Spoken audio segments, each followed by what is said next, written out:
പാലക്കാട് മാട്ടുമന്തയിൽ യുവതിയെ ഭർതൃവീട്ടിൽ തൂങ്ങി മരിച്ച നിലയിൽ കണ്ടെത്തി. ചെളോട് സ്വദേശി മീരയാണ് മരിച്ചത്. ബന്ധുക്കൾ ഹേമാംബിക നഗർ സ്റ്റേഷനിൽ പരാതി നൽകി.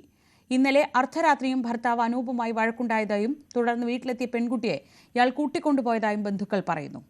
എം വിഷ്ണു വിവരങ്ങളുമായി. വിഷ്ണു, എന്താണ് സംഭവിച്ചത്? പോലീസിൽ നിന്ന് നമുക്ക് ലഭിക്കുന്ന വിവരങ്ങൾ എന്തൊക്കെയാണ്? ശ്രീജ, ഇന്ന് രാവിലെയാണ് പാലക്കാട് മാട്ടുമന്തയിൽ യുവതിയെ തൂങ്ങി മരിച്ചതിൽ കണ്ടെത്തിയത്.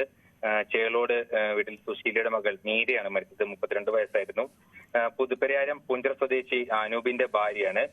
കഴിഞ്ഞ കുറച്ച് കാലങ്ങളിലായി ഇവർ തമ്മിൽ ദാമ്പത്യ പ്രശ്നങ്ങൾ ഉണ്ടെന്നാണ് അറിയാൻ കഴിയുന്നത്. വീട്ടിൽ വഴക്കുകൾ ഉണ്ടാവുന്നുണ്ട് എന്നൊക്കെ നാട്ടുകാരിൽ നിന്നും വിവരം ലഭിക്കുന്നു. ഇതിനെ തുടർന്ന് കഴിഞ്ഞ ദിവസം മീരയുടെ സ്വന്തം വീട്ടിലേക്ക് പോയിരുന്നു.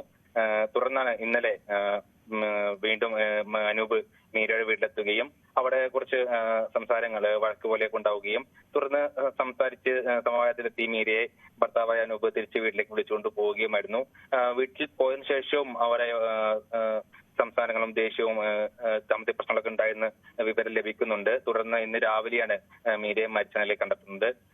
മീരയെ മരിച്ച നിലയിൽ കണ്ടെത്തിയ സാഹചര്യത്തിൽ ഹേമാംബിക നഗർ പോലീസ് സ്ഥലത്തെത്തി ഇൻക്വസ്റ്റ് നടപടികൾ പൂർത്തിയാക്കി. ഇതിന് പുറകെയാണ് ബന്ധുക്കൾ ആരോപണം ഉന്നയിക്കുന്നത്. ഇത് വീട്ടുവഴക്കിനെ തുടർന്ന് ഉണ്ടായ ഒരു അസ്വാഭാവിക മരണത്തിനാണ് ബന്ധുക്കൾ ആരോപണം ഉന്നയിക്കുന്നത്. ഇതേ തുടർന്ന് പോലീസ് അസ്വാഭാവിക മരണത്തിന് കേസെടുത്തിട്ടുണ്ട്. അന്വേഷണം ആരംഭിച്ചിട്ടുണ്ട്.